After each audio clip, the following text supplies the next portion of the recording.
I am the product of Africa.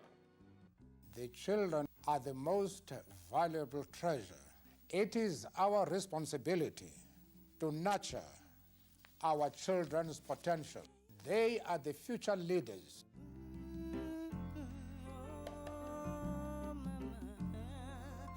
West wind, blow it gentle. واسمع لو فارس ما زلت صغيرا يا بني. وهل تنتظر النساء والأطفال حتى نبني الأسطول؟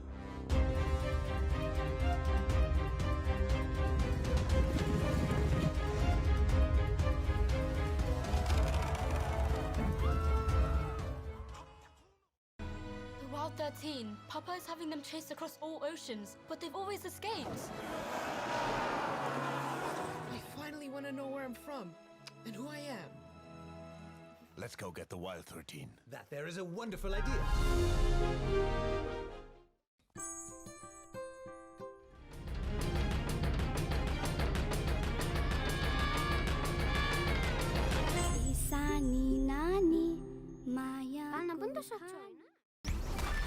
You're raising a robot. He's not a robot. We are arriving at our destination. He spends more time with this tablet than Moses. Hey! You're not gonna waste your summer like this. Who are these kids? This is my bocce team. Let's bury them.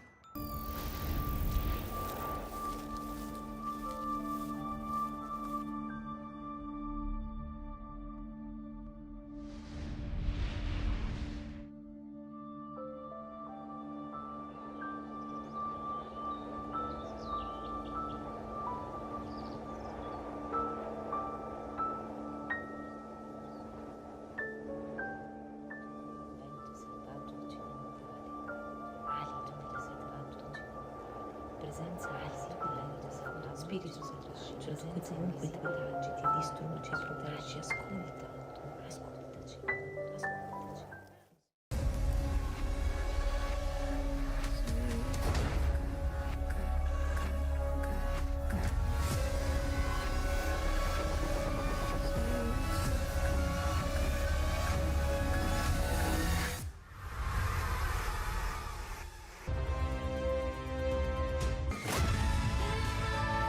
Inspektor Rafalski przejmuje tu dowodzenie. Twoja mama ukradła obraz, rozumiesz? Moja mama niczego nie ukradła. To winna osoba może trafić do więzienia.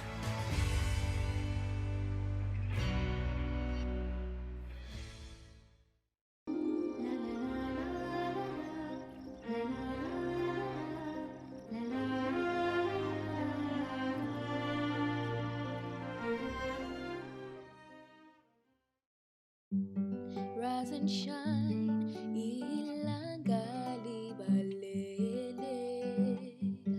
Rise and shine, lijaji lisabi ila. Hello, friends. Do you know that the vaccine rollout has begun? Please tell your elders that they should register for the vaccine. Vaccines are now available for everyone over 60 years, and soon it will be available for everyone below 60 years. The more people get vaccinated, the better it will be for everyone. But even if you are vaccinated, you must still follow all the COVID-19 rules. Good afternoon and welcome to the 42nd edition of the Durban International Film Festival, hosted by the Center for Creative Arts in conjunction with the Nelson Mandela Children's Film Festival and made possible by the National Film and Video Foundation, the National Arts, Sports and Culture Department, the KZN Film Commission and the National Arts Council. Today's session will be titled Film in Schools. It is an acclaimed program designed exclusively for film teachers and film instructors and has already been implemented in several countries, including Argentina, Iran, India, and South Africa. The session will be moderated by Firdaus, who will then introduce the presenters. Once the presenters are done, we'll engage in a Q&A session. For those of you that are watching us via online streaming on our Facebook or YouTube live streams, You can engage with us by using the comment section to type your questions in, or alternatively, use the hashtag DIF2021 on both our Twitter and Facebook pages. Our Facebook page is the Durban International Film Festival, and our handle at Twitter is CCA@DIF. Thank you. Hand over to you, Firdaus. Thank you so much, Oliver. That was a wonderful introduction. I think I need to say that our partnership here with the Durban International Film Festival and the Film and Video Foundation, but more importantly for us, is the Film and Publications Board. And we have Lynette, who's here with us. Very important for us to talk around guidelines and regulations in terms of children's films, because that is our focus. We had a wonderful session yesterday on pitching for children's films. And so today, Lynette, we come directly to you so you can tell us a little bit about the work that you do at the FPB, and more importantly, around the guidelines that we all ought to know when it comes to children's films. Welcome, Lynette. Thanks so much, Firdaus. I'm just going to share my screen. I do have a few slides, so let me just get that up. Sorry, I just need to find it quickly.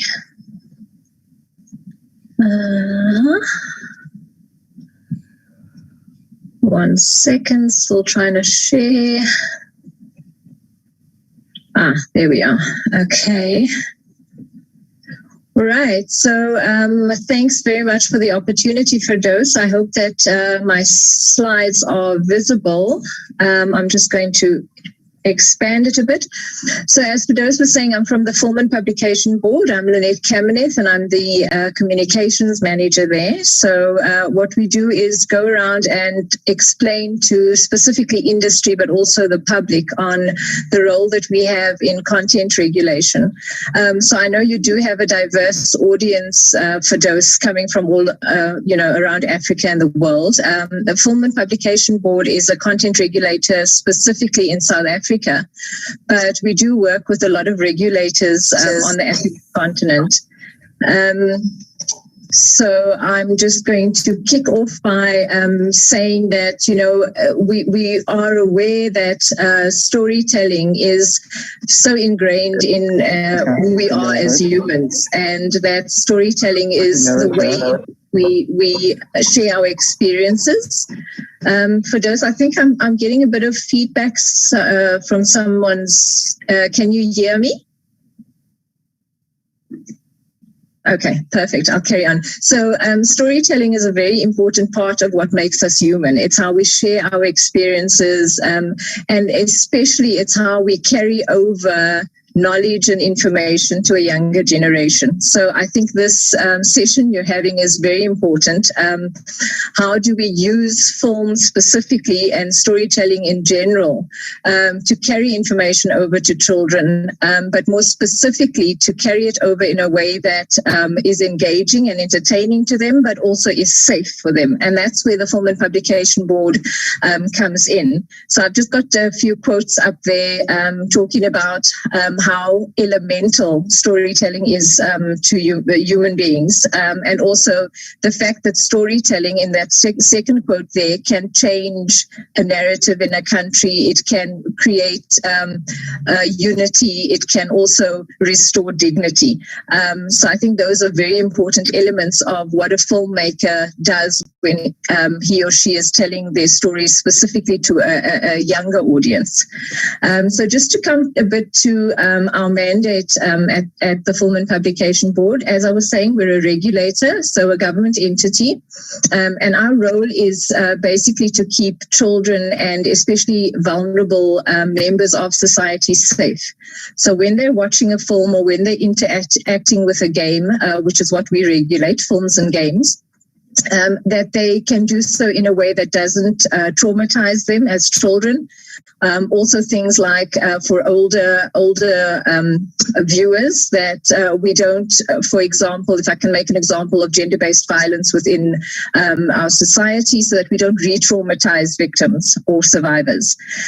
So we basically look after the protection of children when it comes to content in films and games. We also provide consumer advice, which is very important. So after we have classified and assigned an age rating to a film or a game, we then go out to the public and indicate what the rating of a specific film is. And why we do that is basically so that your parents, your caregivers of children are warned in advance of what types of content will be, that they will be exposing their children to. We have another leg, a third leg, where our legislation basically also criminalizes child pornography, which is also an important element of what we do, even though I won't be talking about that today. It's about eradicating child pornography and protecting children from sort of exposure and exploitation. Then I just wanted to touch a little bit on specifically going into the classification side of things. So we do regulate. So when I say classification, I'm talking about the system we use to regulate content in films and games. And we do look at sort of the creation, the production, and the possession, but most importantly, the distribution. So anyone who wants to distribute a film in South Africa to South African audiences has to have that film classified before it's distributed. So after the entire production phase, it then comes to us and we assign an age rating prior to distribution. Then to come to the classification elements, we use what we call classification guidelines, and these are very thoroughly researched. So we draw on psychology models for children specifically. We also look at certain legal parameters, things like in South Africa, in our constitution, we have child rights are very important. So we align to that. We also then go out and have dialogues with the industry, the film creators, the game creators, the distributors, as well as the public, which is a very important part. We basically go out every 2 years and do a large-scale survey. The previous one, we had 7,000 respondents. And that is where we basically assess what are the norms and values in society, what are parents feeling are important for their children not to be exposed to, and we align our guidelines to that. We do that on a regular basis so that we also touch base and we get an indication of whether the ratings we are currently assigning are in line, or if people, the public in general would feel that we're being too strict or we're being too lenient. If I can make an example, when we reviewed our guidelines a few years back, we actually had, so we assign the ratings in terms of an age and then also an element. So the elements are things like S for sex, L for language, N for nudity, that sort of standard system. But we had found that because of the sort of widespread violence in our society, that parents were quite sensitive to the sexual violence elements, also aligned to gender-based violence, which is why we then aligned our guidelines and we added an element. Previously, we had S for sex and V for violence.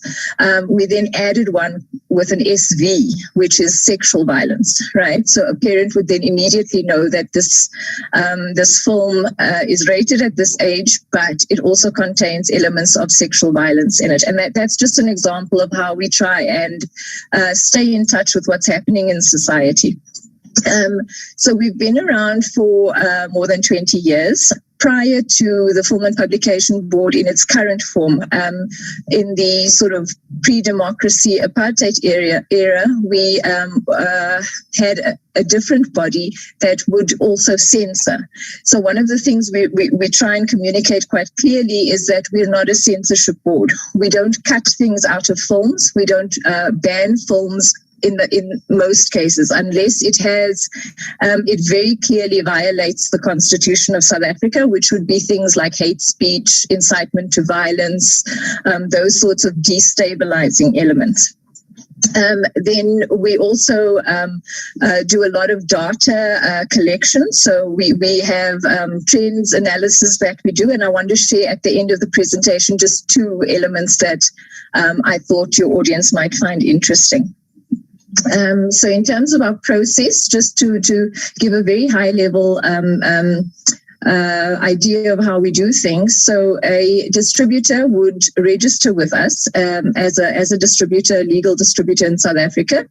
They would then allow us to take a look at their content before they actually distribute. And that's when we assign the classification committee, which is usually 3 people, so that we have a clear outcome at the end of it.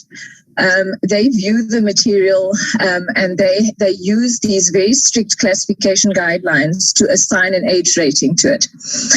So what that means is that because we also cognizant of the fact that a filmmaker and a film distributor would like to reach the widest possible audience, we use the least restrictive rating always.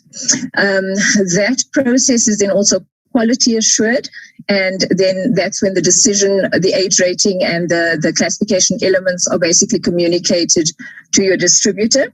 And it's then up to them to make sure that those ratings are very clearly visible, whether it's a film in a cinema or whether it's a DVD in a store or whether it's an online streaming.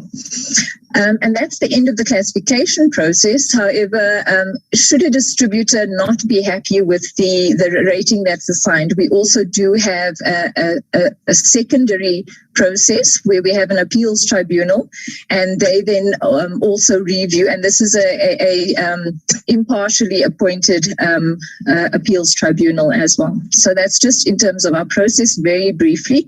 We also have a section that attaches at the end of the classification, which we call compliance.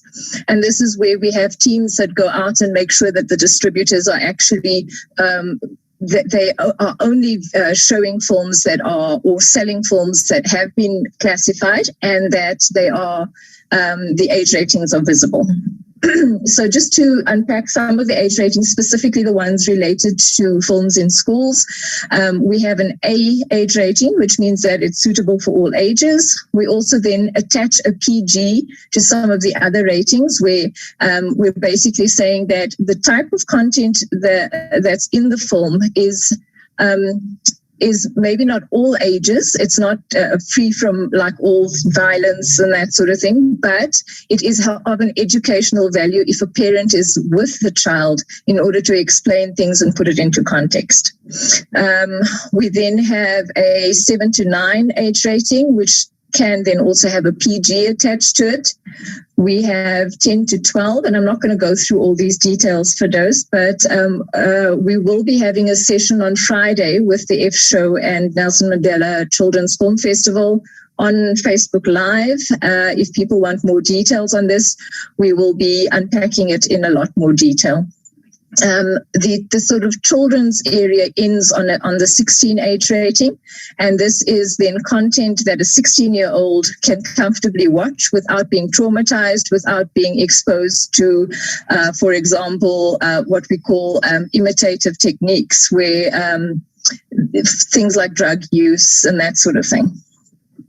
Then I'm also not going to go into too much detail here, but this is what I was talking about. The VLN would then indicate strong violence and language and scenes of nudity. You would have, for example, VS, which is violence and strong impact sexual conduct. So all of these things would then alert a parent or a caregiver that this is the sort of content that you can expect to find in this film. So I wanted to just end off with some trends that we've noticed, and I thought it would be quite interesting for your audience because it shows a sort of gap in the market. So we have seen over the last about 5 years that there's a downward trend in the number of films that are being classified. The international submissions declined by about 22% over that time. Local South African declined by 6%. Your Bollywood declined by 8%, and Nollywood by about 4%. And we suspect that the reasons behind this is the move from your physical distribution, which would be your cinemas or your DVDs, to a more online and streaming and the new platforms that are coming along.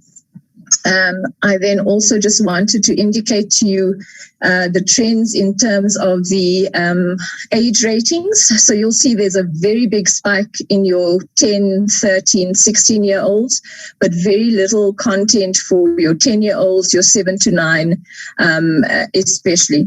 So those are indications that there's not that much content being produced for your younger viewers. So if you are wanting to, as a filmmaker, pitch, for creation of films, production of films, that would be an ideal sort of age area to pitch it at. Sorry, I then also just wanted to very quickly indicate that we're always, as an organization, looking at what's happening in society and how do we adapt what we do to remain relevant. And one of the big things, I'm not going to go through all of these, most of them are not relevant, but the second last point over there is that we are also now, with the new regulations that will probably, in the next few months be coming on stream, we're also going to look at establishing a co-regulation system.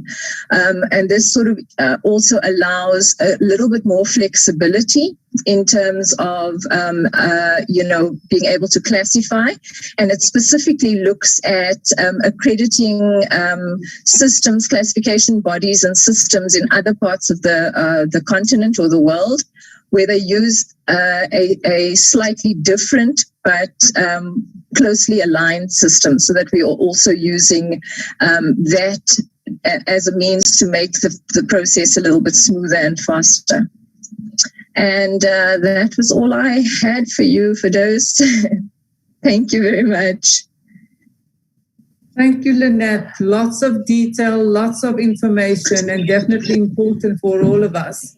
And especially the shift from the old apartheid censorship to classification, and why exactly it is important to classify.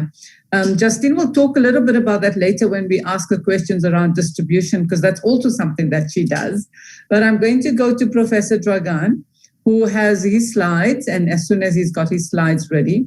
What has been very important for us with Professor is that he has a project called Films in Schools. It is actually what inspired the session, because we have begun to realize more and more how important it is for us to start much earlier when it comes to the creative industries and making young people understand how and why media literacy and film literacy is important, and more importantly, how teachers can work with young people. So welcome, Professor Dragan. And thank you for joining us. Thank you for inspiring us.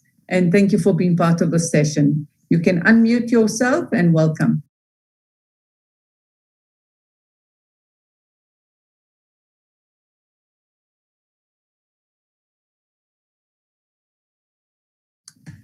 Can you hear me now? Good. Okay. Also, I'm using somebody else's computer, so I have to learn how to use it. Okay. Yes.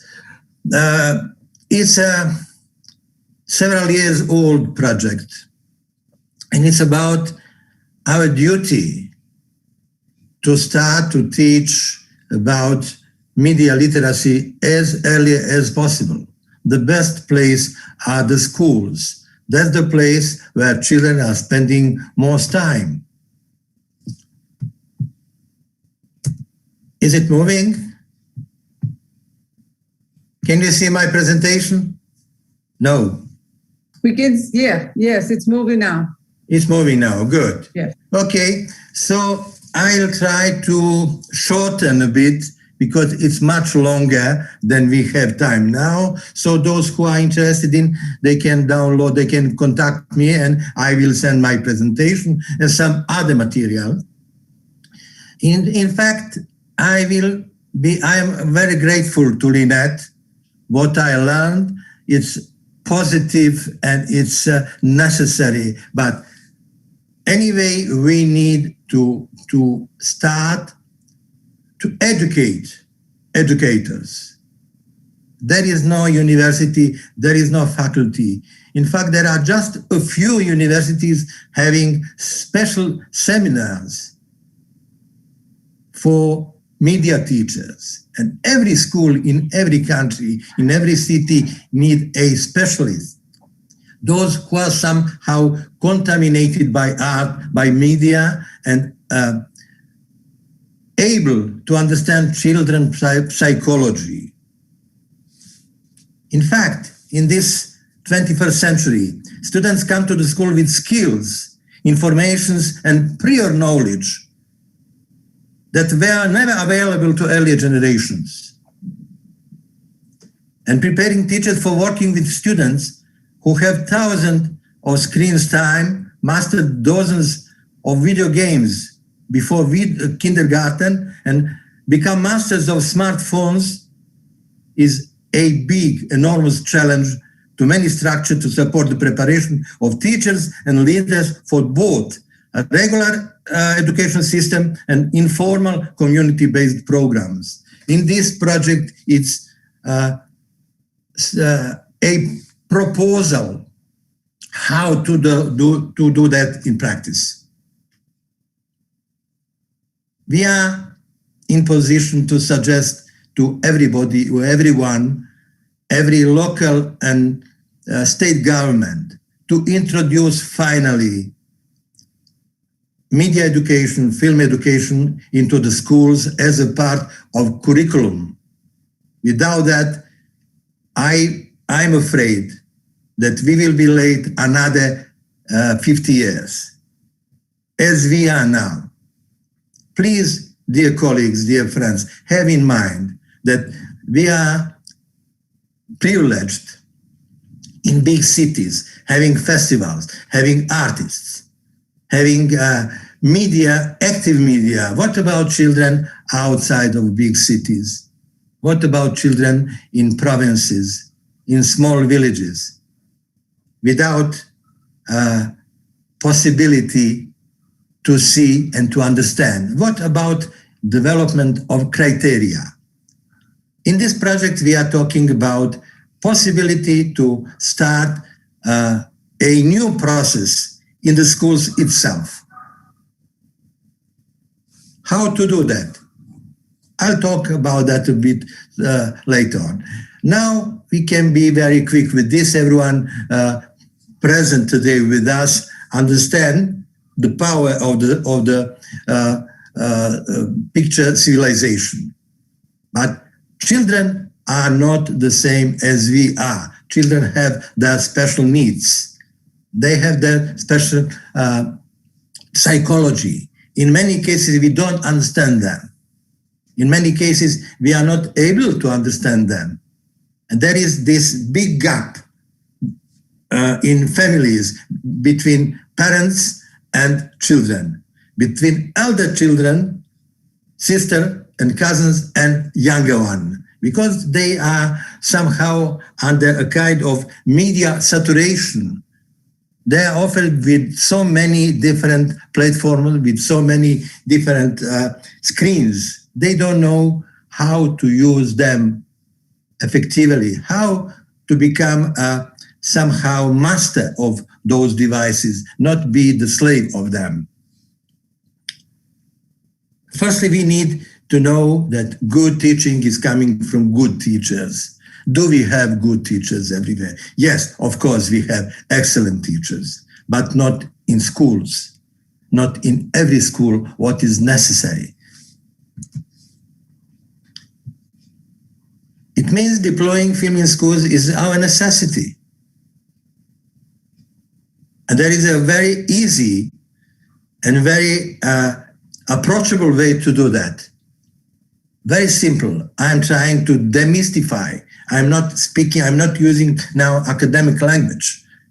I'm talking about the necessity to somehow enter the soul of those pure children. Everyone has personal mobile. Everyone is somehow imitating the others. But in fact, they are not understood what the programs we are offering to them. How we control. Lynette, thank you very much. I'm really now very happy to know that somebody is thinking about that, how to put under control. But we can't put under control the producers of new technologies, of new devices, what they are selling to us, without having the knowledge how to use that and how eventually become creative in using those devices. You certainly know that somehow our children are having a kind of skills. They are much quicker than we are with new devices. It means in our brain there is some space. There is some possibility to somehow suggest to those children about the quality, about the criteria. Who can do that? Good teachers, those who are every day with children. One of the way, very simple, is to organize, to involve children in education, to involve them in the process. The simplest way suggested in this project is to organize screenings in the schools, announced screenings, when one of the teachers is proposing a movie, a program to be screened in front of children and other teachers, and eventually their cousins, their friends, and their parents. But to inform them, to tell them why is this film on the program. Then to have the time after the screening, which is announced, let's say, a few weeks before, to start to talk about why, personal position, some kind of critics. Why this movie, not another one?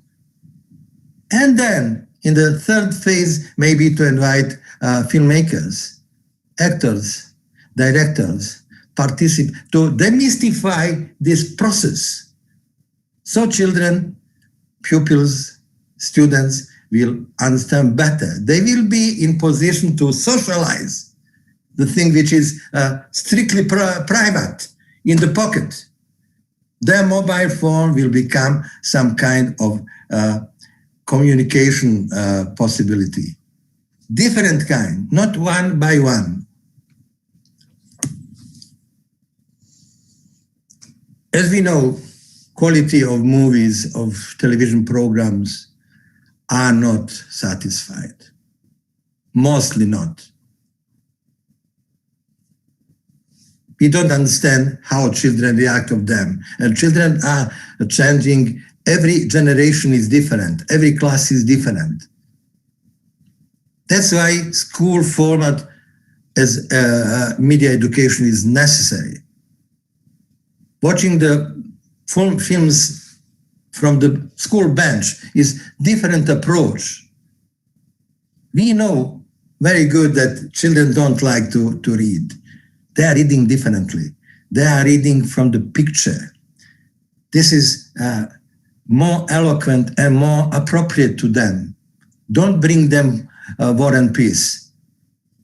Just suggest them, where is this big book today? Why to even mention this? And they will find in 15 minutes every single information about that. But let's give them some of our knowledge, renting from them their skills. It's about exchange. And that's the moment where we are talking about the teachers in the school, not as it was till now, sage on the stage. Now they are rather guide on the side. Children need for orientation.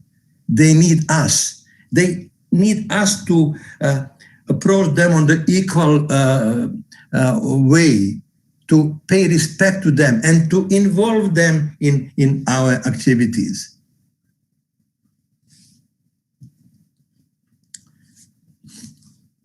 On that way, we will do many things, Lynette mentioning in her exposal. We can empower their emotional, analytic abilities, what is very important. We can tell them how to read the movie.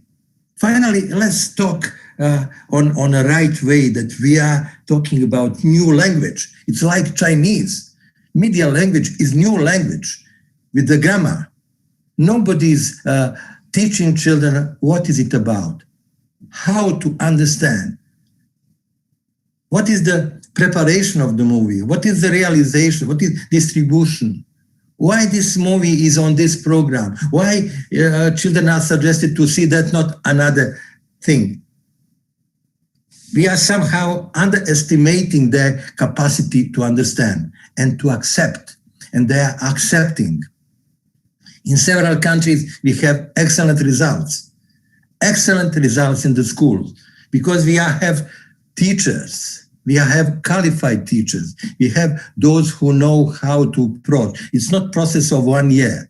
It's long term, but it's somehow opening of a long process in which we are late for half of century. What is the advantage of the schools? They are there. Every school have the hall. Every school have the projector.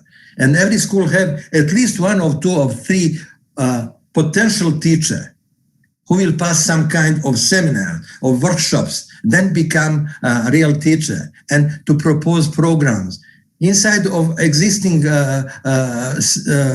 seminars, literature, history of art, theater. That's the way to establish finally a system of media and film and media education. Of course, in this program, we have much more suggestions and concrete program for several levels, depending is it primary or secondary schools. I believe really as of authors of this project, that the schools are the best place to fight against nonsense and trash, which is present everywhere, even on national channels. And somehow to protect the generation in front of us and empower them to understand better civilizational picture, which is everywhere around us. Now, film proposal, I will jump this. We will keep this for eventual second phase with the concrete candidates for future educators, qualified teachers, which could be organized with seafairs or with other organizations, with festivals and so on. How to do that?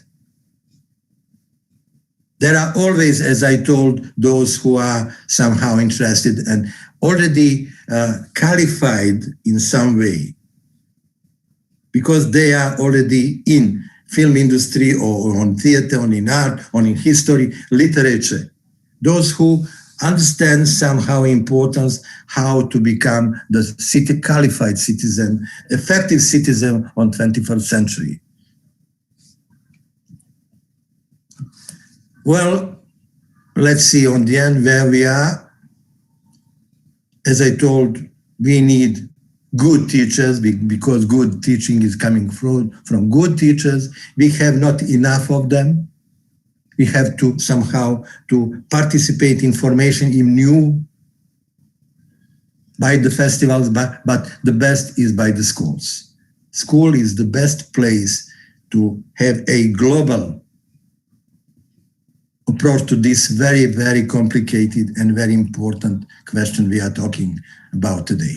Thank you very much. Thank you so much, Prof. And it's such an important project which we understand needs to really go into the schools.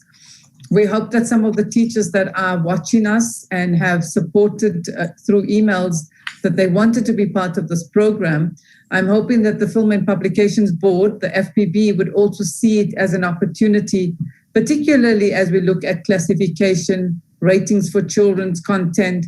How do we decide what age group? You know, just simple things like that. How do you know that this film is for this age group without the producer or the filmmaker saying that's the age group that I want? Also for us sitting in Africa, and all the travel and participation globally, we know that what may be allowed in one region may not be allowed in another region in terms of film understanding and film age group. So this is really effective and important. Thanks, Prof. Now we come to Justine. Welcome, Justine. I would like you to tell us about all the amazing work you do, but more specific right now is Curate It. I know that you're a distributor, and I know that you're so passionate about curation, film curation. Welcome. Tell us more. Thank you. Prof. Dragan, I think you just need to stop sharing your screen so that I can share mine. Is that okay?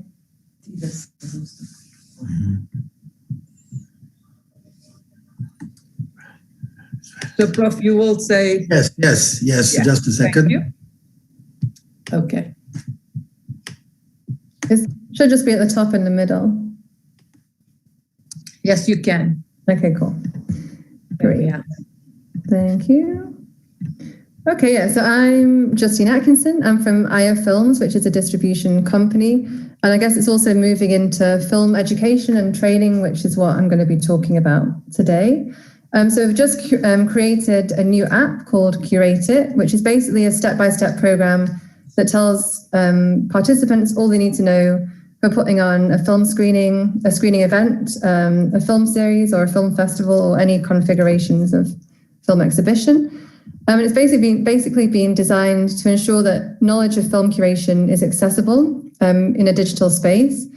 I think over the last, however long, 16 months or so, during COVID, we've all become more aware of how, or less aware, of how digital spaces operate.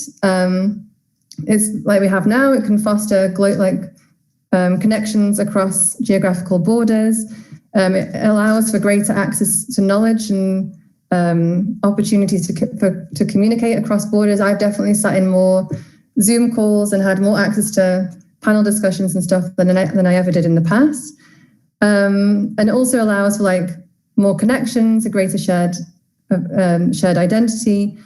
It also, of course, has limitations such as data and technological access. But I think despite that, it can create space for learning.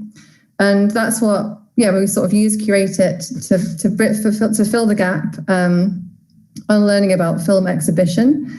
I think in film education, there's a lot of, or maybe not quite, not enough, but more so than on film exhibition, there's discussions on film analysis and film criticism. But I think exhibition often gets left out of discussions and knowledge and teaching of film. So that's, the gap that this aims to fill.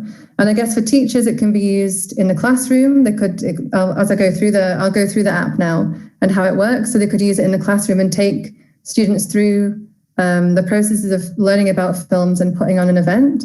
Or it can be used for the teacher themselves to learn those processes and then put that in place in the classroom.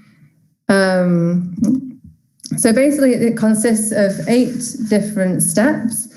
Each one has written information, several activities, tailored reading lists, and videos from film experts from across the world. The app's available at the moment in English and French. The films are closed captioned in both those languages, so it's accessible for those who are deaf or hard of hearing, and it has contrast adjustment for those who are visually impaired. It has a notebook function, so there's activities as you go through the app, through the different stages, and you can, I'll talk about the activities as I go through each stage, but once you've completed an activity, it gets added to your notebook, where you can also make notes, and then that's saved and you can sort of take that with you at the end of the course. Okay, so the first step is Watch It. So that consists of a number of films that the participants can watch within the app. Oh, I should say it's available on mobile and on desktop. This is the mobile screenshots that you're seeing now. So for that, we've partnered with Mubi, which is an online VOD platform with access to thousands of independent films. So they've offered a 3-month free trial to people that are using the app, and the same with Argo, which is a short film platform. And in addition to that, there's also a number of other films that are available on the app. So first they'll watch the films. Then once they've watched the films, they will analyze it. So they'll learn about processes of film analysis. So like how we all have a different lens through which we watch and appreciate films. So that's informed by your context of understanding or your identity or other factors as well. So we start to like think about how that influences how you view and appreciate films. Then also different ways of analyzing films. So language, the narrative, the aesthetics, what genre it is, where it's set, what the characterizations are like. So it takes the participant through all those different elements of looking at a film. So then they reflect back on what they've watched in Watch It, and then they complete some activities, which you can see here, which is, so they rate the films, which is always really difficult to rate a film, but it's good practice. So they rate the films against those things that they've learnt about, and then they complete an analysis. I don't know if you can see that with images, but they complete an analysis of the films against the things, against language, aesthetics. So they sort of reflect on those processes. The next chapter or step is curate it, which is the longest chapter, as you'd expect. And basically in here, they learn about theories of like film curation from a theoretical point of view. How do you look for a film? What's the research process include? What approach are you going to take? Are you going to curate a film of a particular genre, or around a theme or a strand, or maybe a specific language? So it's getting them to think, what approach are they taking to within their film selection? And then it talks about film formats, how you negotiate a film. They can develop their own wish list. Actually, they can develop their own wish list in this part. So as they're researching films, they can add it into their own wish list, and that goes into the notebook. And then they learn about where to find films. So you can put a call for submissions out.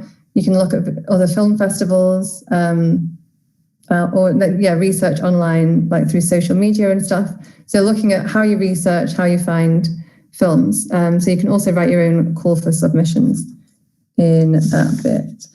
Think about accessibility. So how can you make screenings accessible using captioning or having a BSL interpreter, ticket price, etc. So basically, this section is like a holistic information on the process of putting an event on.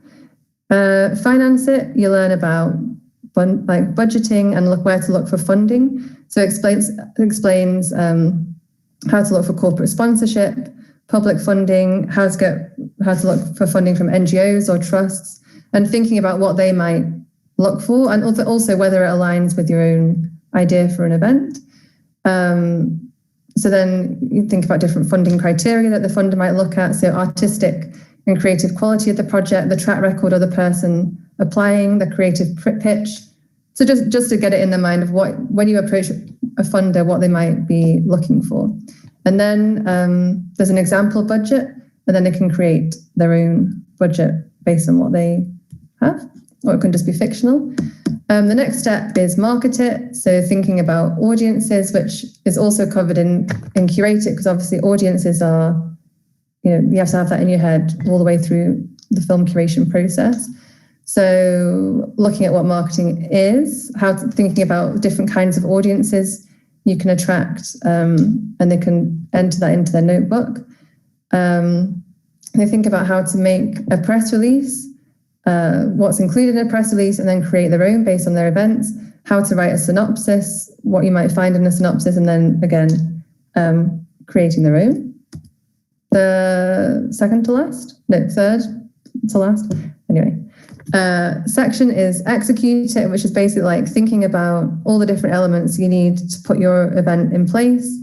So the risk assessment, volunteer coordination, print traffic, so if you've got the film file, getting it to you. So just thinking about the logistics that you need to put the event in place. And then evaluate it is thinking about processes of monitoring and evaluation, which is obviously key to any project you undertake. So it's thinking about that in terms of what you're going to do during the event.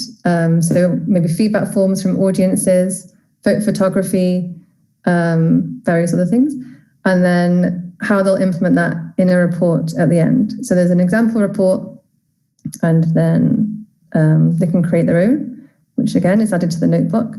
And then, the last, which I haven't got an image of, but the last section is Screen It, which is so that once they've gone through all the different stages, they should have negotiated the films, have all their event in place, and then they can put it onto we've got a VOD platform, so they can upload the film and then put it onto a public-facing video on demand platform where it can be free or monetized. Okay, this bit. So basically, at the end of the course, they'll have learned how to analyze films, the theories of film curation, how to negotiate film rights, marketing strategies, and basically be able to implement their own event. So that can be, I can imagine if it's in a classroom, the teacher could sort of take the students through this process, and then it could be like a group effort. Or again, as I said, the teacher could go through it independently and then inform the classroom learning from that point of view as well. So that's the app. Thank you so much, Justine. So important and so creative and beautifully done. Professor, what did you think?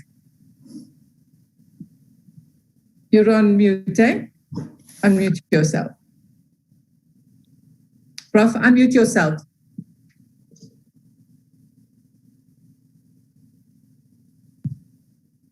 I am there. Yeah. Can you hear me? I am happy. Firdaus, I am happy. Thank you to bring those lovely people together today. I just learned. I'm a long life learner. I just learned, and I am now seeing the things more positive than usually. May I have a few minutes more as a kind of conclusion? Yes. We know that the role of media in education in a deeply technological society and mediated by impact of the increasingly innovative information and communication technology must be, without any doubt, transcendental. Especially in the countries and places where system of education is in permanent and constant change, developed countries, of course, in search of high quality of education. Unfortunately, most current governments do not see media education as a powerful goal in their educational curriculums. It's a copy-paste system. Every new government, every new minister of education is copying what was even 50 years ago, even 70 years ago. Children are still in the rows, in the classes, we know that. Despite UNESCO meal curriculum and other programs and a lovely idea as yours, how to establish some kind of criteria, only in few more advanced countries, some of them, not many, begin to introduce film learning materials in the context of watching films. The best way to talk is the example.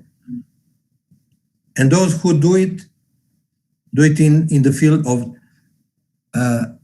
with support of the industry. And don't forget that industry is always having their own interest. Criteria are necessary. From CFEJ, we are trying to do something in this sense and to influence, to get in touch with most possible governments, especially in the most disadvantaged, to promote plans for films and audiovisual literacy and give the opportunity to all children in the world one equal access to the efficient and useful media education. That's the way to recognize the most talented among them. Thank you. Thank you so much, Prof. Justine, there seems to be interest. I see you've put your details there. There's interest with your app. Do you want to say anything? Someone just asked about the price. I should have deleted that from the slide. That was my bad. But that's the price for the App Store. So when it goes out on the App Store event, like in the towards the end of the year, that'll be the price there. So that there's room for negotiation with that. So if you want to get in touch using that email, then you can chat to me about that, and we can find something that works for you, because I do want to make it as accessible as possible. And also probably with training, do you think that you would still, I know that you've done some training, you're in the process of training a group of people as a pilot project. Do you think that could still be something for us on this side of the world? Yeah, and so I've got a cohort of 5 people that are going through the app now, and the content on the app is, I think it needs to be contextualized, because it's generic, so it can be applied, so if you look at finance, I haven't given examples of specific funders in a location, so that it's good if you have local mentorship. So when you get access to the app, it's for 6 months. But I have a 12-week plan written out for the cohort that I'm currently taking through, which I'm happy to share with people. So it has that accompanying information in if people want to mentor people through the process, then that can be transferable, I think. So I can share the 10-week plan, and then people can use that as they wish. Yes, because I see David Max Brown, who is at EFTA, and he was saying that he was interested. Of course, he was talking about the price, and he didn't get your email, which is in the chat, David. I hope you got it. There you are. So people have put it back in there. Lynette, would you like to have some closing remarks from the FPB? Your presentation was really important. And I do think that you should just be able to contextualize, maybe just as a closing. Thanks for those. I think, from our side, we're just thankful for the opportunity to be able to reach as wide an audience as possible. I love what Justine has done with the app. I think, just thinking back to my own sort of school days, not maybe tertiary days, but how we taught you have to go through all those novels of Shakespeare and all of that, and I think with the world advancing the way it is, moving pictures might have been around for a long time, but with all the digital platforms, it's becoming a much more important tool to be used for educational purposes. So, and specifically for that, then knowledge of the classification guidelines and the age ratings will be important. So, I think we need to merge it somehow, and maybe on your app you can also tailor it for whatever country and put the regulations there that Justine. So we could chat about that as well.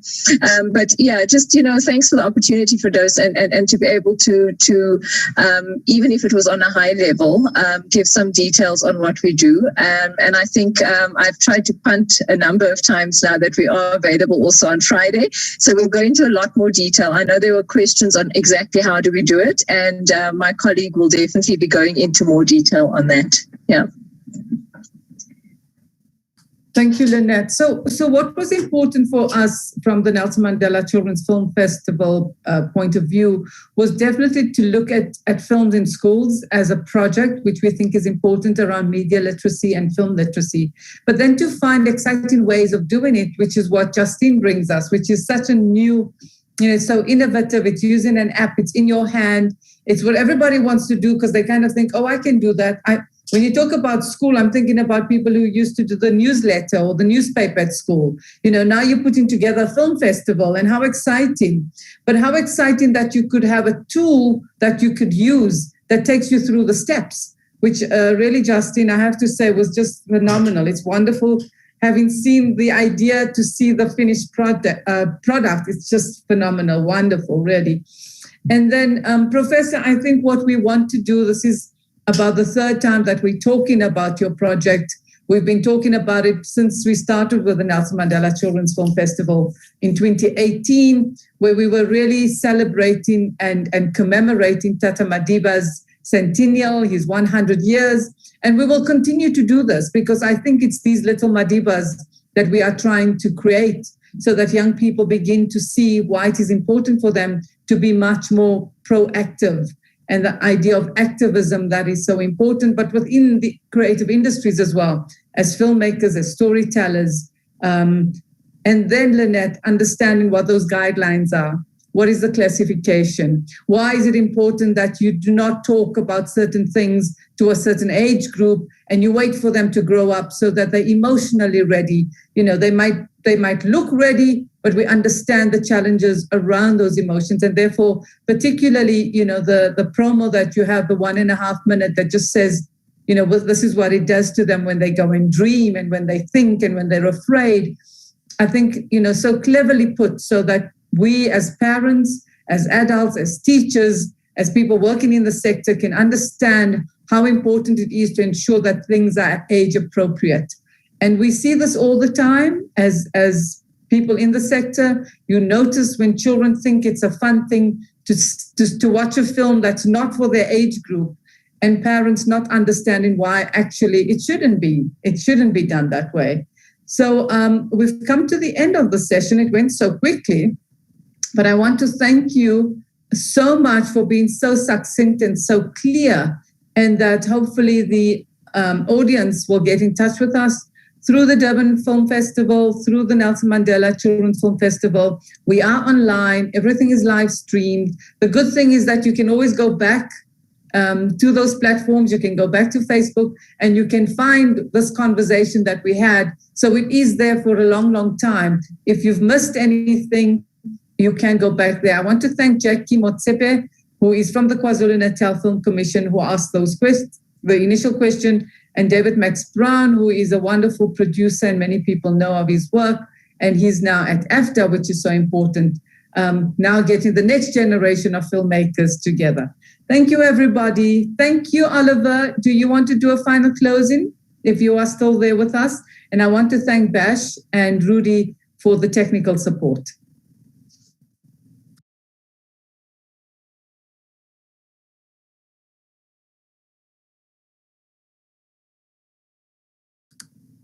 I think Oliver might not be online. And so if you allow me, I want to thank the Durban International Film Festival, thank Lynette, Professor Dragan, and Justine for your time and for this amazing presentation. Thank you and goodbye. Our pleasure. Thank you. Bye.